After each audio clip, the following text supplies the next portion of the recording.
지금 이 영상을 클릭하신 분들은 이미 모공각화증 때문에 좀 고민이다라고 하시는 분들과 이미 모공각화증을 앓고 계심에도 불구하고 전혀 본인 스스로가 인지하지 못하시는 분들도 꽤 많습니다. 특히나 남성분들이 그렇기도 한데요. 모공각화증은 지금 사진에서 보시는 것처럼 닭살처럼 보여지는 피부라고 보시면 되고 보통 팔이나 종아리, 허벅지 이런 데 많이 드러나게 되고요. 그리고 피부를 이렇게 만져봤을 때 보들보들한 것이 아니라 어딘지 모르게 좀 우둘두둘하고 가려움증은 없고 그런데 육안으로 봤을 때 붉은색 닭살이 쫙 올라온 것처럼 보이는 것이 바로 모공각화증입니다. 그러면 이 모공각화증이 언제 이렇게 심각해지는 걸까요? 바로 지금처럼 선선해지는 계절, 겨울 이럴 때 모공각화증은 더 심해집니다. 보통은 여름에 반팔 입고 다니고 하면서 이제 육안으로 드러나다 보니까 신경을 쓰시게 되긴 하는데요. 겨울에는 긴팔 입으면서 이제 안 보이니까 관리 안 해도 되겠지라고 생각하시겠지만 건조한 환경에서 이 모공각화증이 더 심하게 퍼지게 됩니다. 그리고 이 모공각화증이 약간 오돌토돌 올라와 있어서 이거를 때를 밀거나 각질을 일부러 심하게 물리적으로 제거하시거나 뜯거나 이런 경우 있거든요. 특히나 그 샤워하실 때 스크럽 젤 쓰시면 정말 안 좋습니다. 그리고 샤워볼 너무 꺼끌꺼끌한 걸로 계속 문지르셔도 정말 좋지 않거든요. 그래서 그럴 때는 되게 보드라운 스펀지처럼 되어 있는 걸로 쓰셔야 모공각화증 피부에는 훨씬 더 도움이 됩니다. 그래서 가능한 강하게 마찰을 주거나 터치하지 않는 것이 좋고 샤워할 때도 그 부위는 손으로 문지르면서 깨끗하게 닦아내시는 게 중요합니다. 그러면 이 모공각화증을 어떻게 없애야 될까요? 바로 이 모공각화증은 녹여서 없애는 것이 가장 좋습니다. 밀어서 없애거나 떼어내서 없애는 게 아닙니다. 자, 그러면 이 논문을 한번 보겠습니다. 자, 이 논문에서는 락틱 애시드 10%와 살리실릭 애시드 5%를 두 가지를 나누어서 비교를 해본 것인데요. 모공각화증이 고민인 분들에게 두 가지 성분을 나누어서 어떤 것이 더 효능이 좋을까에 대한 실험이다라고 보시면 됩니다. 락틱 애시드는요. 아하의 종류 중에 하나입니다. 그런데 제가 예전에 아하 중에서 가장 강한 것은 글라이콜릭 애시드라고 말씀을 드렸고 가장 약한 것은 만달릭 애시드라고 설명을 드렸어요. 그런데 이 락틱 애시드는 가장 고강도보다 하나 낮은 버전이기 때문에 글라이콜릭 애시드처럼 강한 것은 아니지만 그래도 꽤나 강한 각질을 제거할 수 있는 성분이다 라고 보시면 됩니다. 대신에 아하의 뛰어난 장점은 각질을 제거해주기도 하지만 동시에 수분 공급까지 함께 해주기 때문에 지금 모공각화증에 있어서 가장 도움되는 거 아무래도 아하의 성분이 도움이 되겠구나 라는 것으로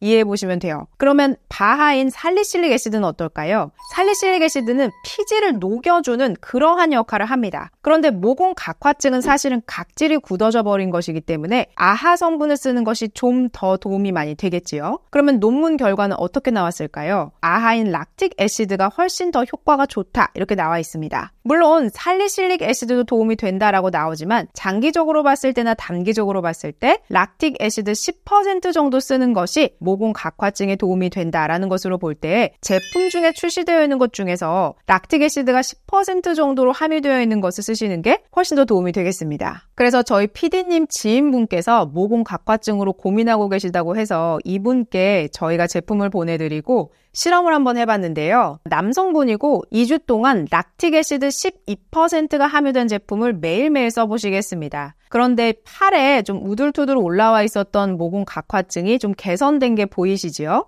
그리고 실제로 이거 실험하신 분도 굉장히 만족도가 높았다라고 합니다. 빨갛게 우둘투둘한 게 항상 있어 왔는데요. 바디로션만 발랐는데도 확실히 까끌까끌했던 것이 줄었고 피부가 훨씬 더 보들보들해졌습니다. 만졌을 때 확실하게 차이가 있어요 라는 그러한 후기를 남겨주셨습니다. 그래서 12% 정도의 락틱 애시드가 도움이 되겠구나 라는 것을 아실 수가 있지요. 자, 그러면 지금부터 모공각화증에도 도움이 되고 평소에 좀 각질이 많은 피부 때문에 고민이다 라고 하시는 분들께 어떤 제품을 쓰셔야 되는지를 하나하나 짚어드릴게요. 첫 번째 제품은 엠락틴의 데일리 비타민 락틱 애시드 7% 제품입니다. 방금 지인분께서 쓰셨던 같은 회사의 제품입니다. 이 제품 안에는 락틱 애시드 7%가 함유되어 있습니다. 그리고 나이아신아마이드가 함유되어 있어요. 그래서 락틱 애시드와 나이아신아마이드가 결합됐을 때는 나이아신아마이드는 미백 기능성 성분이기 때문에 몸에 좀 거뭇거뭇하거나 색소 침착이 있는 것 때문에 고민이다. 그리고 겨드랑이가 좀 착색된 것 같다라고 느끼실 때는 이러한 제품을 꾸준하게 쓰시는 것도 도움이 됩니다. 왜냐하면 락틱 애시드가 궁극적으로 하는 것은 각질을 녹여주는 역할도 하지만 그 과정에서 각질을 탈락하면서 건강한 각질들이 다시 올라오게끔 도와주는 역할도 하기 때문에 몸에 좀 우둘투둘한 불편하거나 썩 마음에 들지 않는 부위에 7% 정도의 락틱 애시드를 쓰는 것은 괜찮습니다. 평소에 락틱 애시드를 몸에 써본 적이 없다라고 할 때는 제가 뒤에서 소개해드리는 더 낮은 함량도 있기 때문에 낮은 함량으로 시작해보시는 것도 괜찮습니다. 락틱 애시드를 그냥 평소에 썼을 때는 썩 뭔가 비포 앤 애프터가 안 느껴진다라고 느끼실지는 모르겠지만 한 달 정도 쓰면서 락틱 애시드가 이제 제대로 기능한다라고 했을 때 좀 더 보들보들한 피부를 기대해 보실 수 있습니다. 그래서 이 제품의 제형은 썩 발림성이 좋은 것은 아니지만 아주 촉촉하다라고 볼 수는 없거든요. 그렇지만 지금과 같은 가을과 같은 계절에 쓰셨을 때는 만족하면서 쓰실 그러한 제형입니다. 다음은 엠락틴의 데일리 릴리프 락틱 애시드 12%짜리인데요. 같은 회사의 좀 더 높은 함량입니다.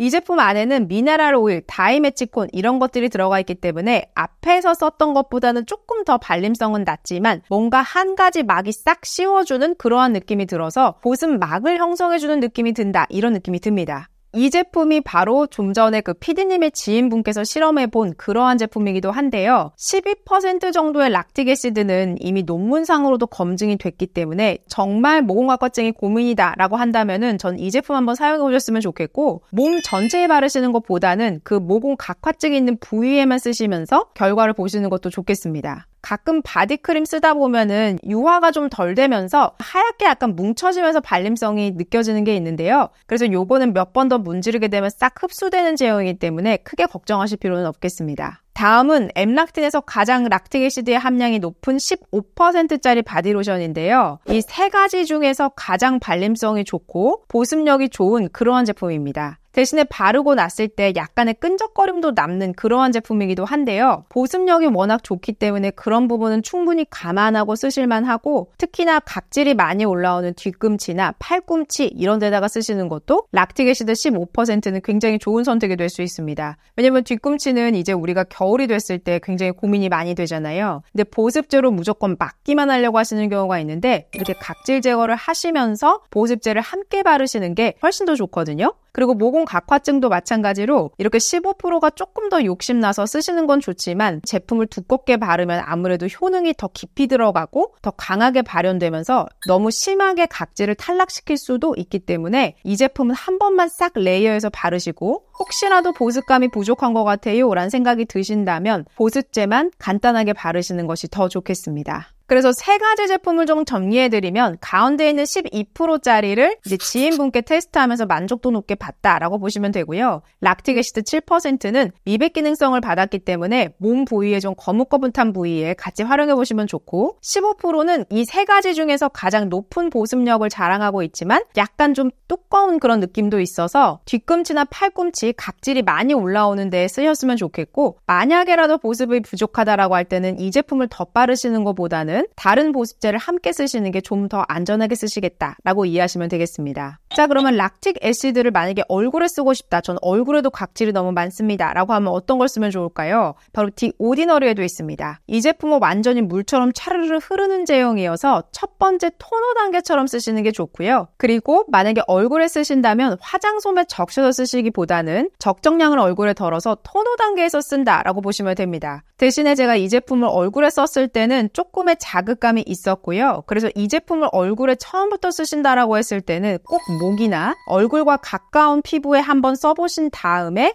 제대로 쓰시는 게 좋겠고, 그리고 만약에 몸에 특히나 각질이 많은 부위에 쓰고 싶다라고 할 때는 화장솜에 그때는 적셔서 올려두는 것도 좋은 방법이 될 수 있겠습니다. 두 가지 제형의 차이는 거의 없고 함량에 대한 차이만 있기 때문에 그렇게 이해하셔서 고르시면 될 것 같습니다. 다음은 폴라초이스 제품인데요. 방금 설명드린 디 오디너리와 거의 흡사한 제형이다라고 볼 수 있겠는데요. 이 제품의 향이 그렇게 좋지는 않습니다. 폴라초이스 이 제품은 만달릭 애시드, 그러니까 아하 중에서 가장 약한 것과 그 다음에 두 번째로 강한 락틱 애시드가 2%, 6% 이렇게 들어있다라고 보시면 됩니다. 그래서 이 제품은 얼굴에 쓰셨을 때 너무 따갑다는 느낌은 들지는 않는데요. 너무 강하지도 않으면서 적절하게 각질이 제거되고 있다라는 느낌을 분명히 받으실 거예요. 사실 화장품은 무조건 성분이 높으면 높을수록 좋다라고 보기는 어렵습니다. 특히나 어떤 성분은 고함량보다는 저함량이 더 좋은 결과를 내는 경우도 있고, 그리고 무조건 고함량이 피부에 다 적절하게 그 효능 효과를 내는 것은 아니어서 얼마만큼 좋은 함량을 화장품에 썼는지를 판단하시는 게 좋습니다. 그리고 좋은 화장품은 사실 트러블도 나기도 하지만 그만큼 효능 효과가 좋다라고 볼 수가 있기 때문에 효과를 좀 보고 싶다라고 할 때는 적정한 함량을 잘 쓰고 있는지에 대한 것도 꼭 점검해 보실 필요가 있습니다.